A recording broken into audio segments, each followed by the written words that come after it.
நான் எடுத்துக்கொண்ட தலைப்பு அரசு பள்ளியில் சேர்ப்போம். இப்பூ உலகம் விசித்திரம் நிறைந்த பல ஜீவராசிகளை கண்டிருக்காது, புதுமையான மனிதர்களை கண்டிருக்காது.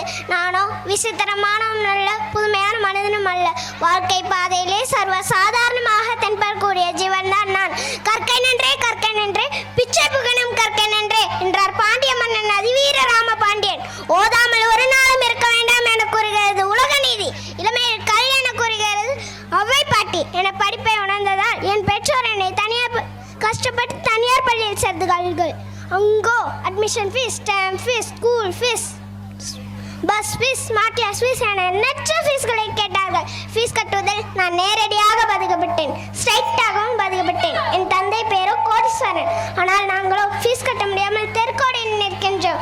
என் தாயார் பேரோ மகாலட்சுமி, மங்களகரமான பெயர். அவர் கழுத்தில் உள்ள நகைகளை அடகு வைத்து என்னை படிக்க வைத்தார். மேலும் மேலும் ஃபீஸ் கட்ட முடியாமல் திணறினார்கள். பெற்றோர் பல பெற்றோர்கள் பகட்டுக்காக தன் குழந்தைகளை தனியார் பள்ளியில் சேர்த்தார்கள். அமெரிக்காவிலோ 90% பள்ளிகள் அரசு பள்ளிகள். அமெரிக்காவிலோ 90% பள்ளிகள் அரசு பள்ளிகள். அங்கு பெற்றோர்கள் தன் குழந்தைகளை அருகில் உள்ள அரசு பள்ளியில் சேர்த்து உலக அளவில் திறமையான சயின்டிஸ்ட்களை உருவாக்குகிறார்கள். ஆனால் இங்கோ தனியார் பள்ளியில் படித்து எந்த வேலையும் கிடைக்காமல் கடனாளி ஆகிறோம்.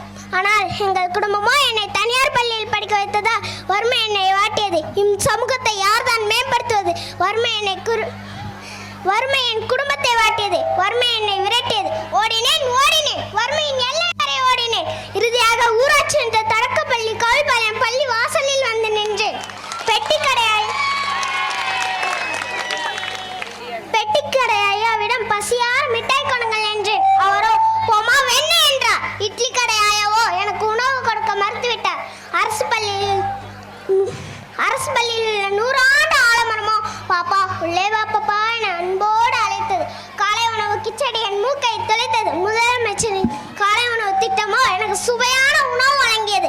பசியாரி பள்ளியில் ஃபில்டர் நீரை அருந்தினேன். வகுப்பறை நோக்கி சென்றேன். ஸ்மார்ட் கிளாஸ் வகுப்புகள் நடந்து கொண்டிருந்தன. பள்ளி வளாகம் தூய்மையாகவும் கழிப்பறைகள் சுகாதாரமாகவும் உள்ளன. பள்ளியிலே படிக்க புத்தகம், நோட்டு, சீருடை, காலணி, பேக், காலை உணவு, மதிய உணவு இவை அனைத்தும் இலவசமாக வழங்குகிறார்கள்.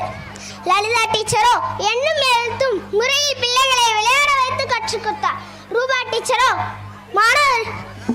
டீச்சரோ ரசனையுடன் பாடங்களை நடத்தினார். திலகா டீச்சரோ மாணவர்களின் திறமையை வெளிக்கொண்டார். ருக்மணி டீச்சரோ புது ரூட்டில் பாடங்களை நடத்தினார். அகிலா டீச்சரோ அகமகிழ்வுடன் பாடங்களை நடத்தினார்.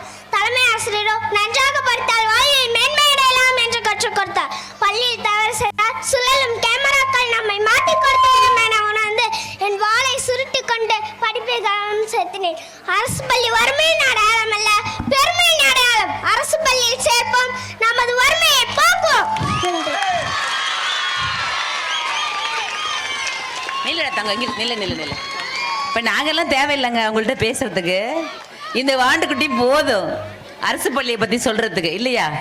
நான் இதை சொல்கிறதையாவது எல்லோரும் கேட்டுக்கோங்க, பயனடைஞ்சுக்கோங்க.